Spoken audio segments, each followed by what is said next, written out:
KTN news वीडियन private limited. Doctor को ऐसे ही भगवान का दर्जा नहीं दिया गया है। आपको बता दें, एक ऐसे पेशेंट हैं कटिहार के हैं जो हर जगह से वो अपना जो है हार चुके थे।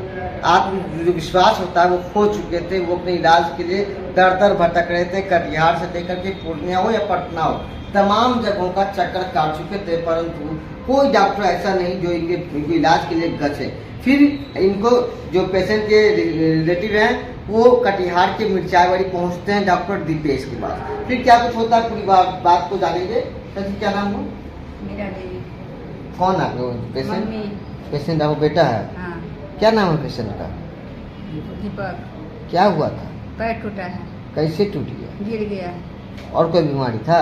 हेमोफीलिया था। अच्छा, इलाज के लिए कहाँ कहाँ गए थे? पूर्णिया, हाँ। कटिहार, पटना।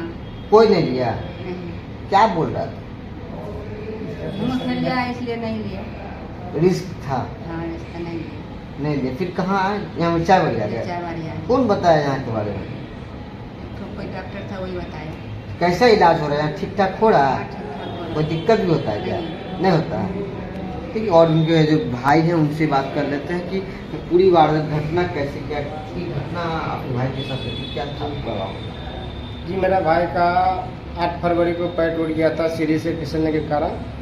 तो उसी दिन हम लोग कटिहार में जितना भी डॉक्टर था सबसे सलाह लिए, कोई नहीं बोला ऑपरेशन के लिए। बोला रट लगेगा मगर ऑपरेशन नहीं करेंगे, हेमोफीलिया इसका ब्लड नहीं रुकेगा।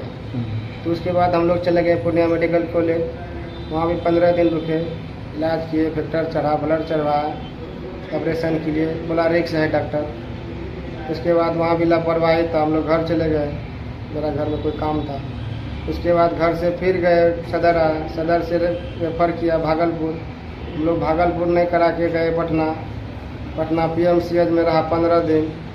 वहाँ का डॉक्टर बोलता नहीं ऑपरेशन नहीं करेंगे, पेशेंट नहीं बच पाएगा, आप लोग घर चले जाइए, अपने ठीक हो जाएगा। उसके बाद एम्स में नंबर लगाया। एम्स में नंबर लगाए, OTP में तो गए तो डॉक्टर साहब बोलता है कि नहीं बेड खाली नहीं है, 4 महीना के बाद आइएगा।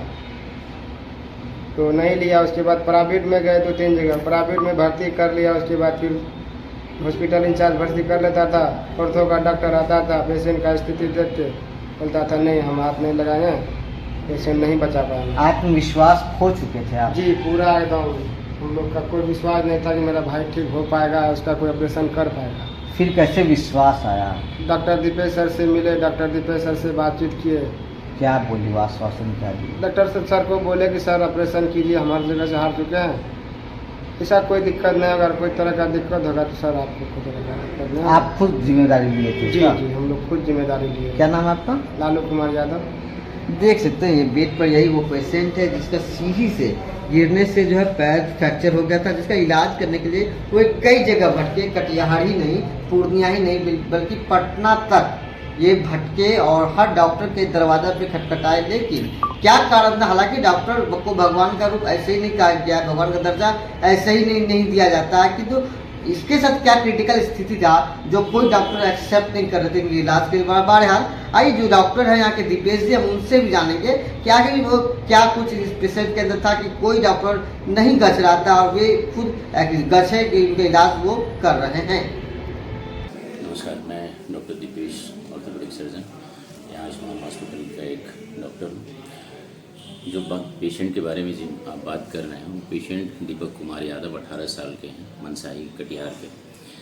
उनको पहले से हीमोफीलिया ए करके एक बीमारी होती है, एक किस्म का वो ब्लड का साधारण कैंसर है, जिसमें होता क्या है कि ब्लड खुद ब खुद अपने नॉर्मल टाइम से पहले ही वो खुद मर जाता है और नया ब्लड जो बनने का जो क्षमता होता है वो कम हो जाता है, जिसके चलते उस पेशेंट में हमेशा हेमोग्लोबिन का मात्रा कम रहता है। ऐसे पेशेंट का जो ट्रीटमेंट होता है वो एक फैक्टर 8 करके एक मेडिसिन होता है जो उसको रिप्लेस किया जाता है ताकि वो ब्लड को लंबा समय तक जिंदा रखे। इनको क्या हुआ कि ये दवाइयाँ ये ले रहे थे, लेकिन आज से 4 महीना, अराउंड 4 से 4.5 महीना पहले वो घर पे ही गिर गए और गिरे, जिसके चलते उनका दाहिना पैर का जांघ का हड्डी जिसको फीमर बोलते हैं वो बीच से टूट गया, जिसके लिए उन्होंने इलाज कराने के लिए सदर गया और भी यहाँ कई जगह गए, लेकिन वही जो ब्लड का जो खतरा था जो हेमोफीलिया के चलते, तो सब लोग चाहे जो भी हो वो लोग इस चीज़ को एक्सेप्ट नहीं किए और वो पेशेंट यहाँ से फिर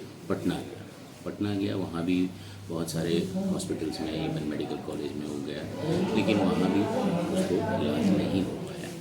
फाइनली एक प्राइवेट हॉस्पिटल में वो 20 दिन तक भर्ती भी रहा, बट वहाँ भी उसको पहले बोला गया था, आश्वासन दिया गया था कि हो जाएगा ऑपरेशन, लेकिन 20 दिन के समय में लेके उसके बावजूद भी उनको मना कर दिया गया। और वो आज से 5 दिन 6 दिन पहले हम लोग के पास आए और मेरे पास भी कोई एक यहाँ के सीनियर डॉक्टर ही रेफ़र किए कि एक बार उनके पास जाइए, बात कीजिए, अगर वो कहीं एक्सेप्ट कर लेते हैं तो कर लें। फिर हमारे पास आए, हमने पेशेंट को बीमारी के बारे में सारा चीज़ समझाया, ऑपरेशन के दौरान क्या क्या कॉम्प्लिकेशन हो सकता है वो सब चीज़ बताएं। दोनों के कंसेंट में, जो भी हाई रिस्क कंसेंट होता है, पेशेंट पार्टी भी तैयार था, इवन पेशेंट भी खुद बोला कि अब हम ऐसे कैसे ज़िंदा रहेंगे, इससे अच्छा है कि अगर मानिए हम दुनिया से चले भी जाएं तो भी कम से कम हम ऑपरेशन कराएंगे।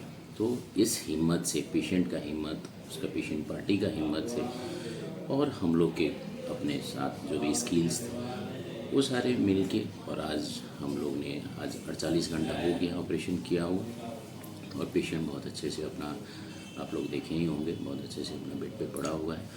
थोड़ा दिन में हम लोग 2 से 3 दिन में उसको चलाना भी शुरू करेंगे।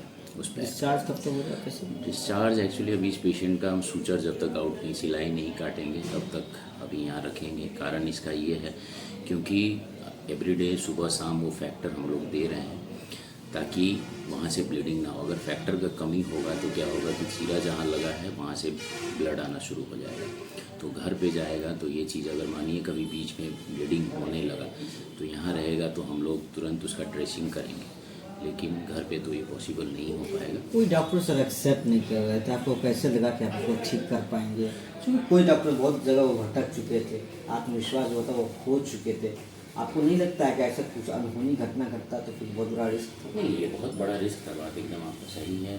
हमने इसलिए एक्सेप्ट किया कि हम यहाँ कुछ बड़ा कुछ नहीं किए हैं। फ्रैक्चर कोई साधारण ही है, वो कोई बड़ा नहीं है, बस जो इसमें रिस्क जो था वो हेमोफीलिया का ही रिस्क था, जिसके चलते प्रॉब्लम क्या होता है कि हम लोग के समाज में बीमारी के बारे में समझते नहीं है हम लोग, और खुदा न खास्ता अगर कुछ हो जाता है, चाहे ऑपरेशन के दौरान हो या ऑपरेशन के बाद हो, तो हम लोग सारा दोष डॉक्टर के ऊपर दे देते हैं, जो एक गलत बात है। इस पेशेंट में क्या हुआ कि हमने पेशेंट को भी कंसेंट मिल लिया, अपनी काउंसलिंग कर दी, उसको अपने उस विश्वास, मेरे ऊपर उसको विश्वास बनाया, हम भी अपना थोड़ा रिस्क लिए, पेशेंट पार्टी भी हम पे विश्वास करके तब वो हुआ। इवन पेशेंट पार्टी को हमने ये भी बोला था कि कुछ भी हो सकता है, इवन ऑपरेशन के दौरान आपका पेशेंट को कुछ भी हो सकता है, मतलब मौत भी हो सकती है। अभी खतरे से बाहर हो? अभी सब चीज़ खतरे से बाहर है, पेशेंट एकदम बहुत अच्छे से है और होप सो सब आगे भी अच्छा है। Thank you.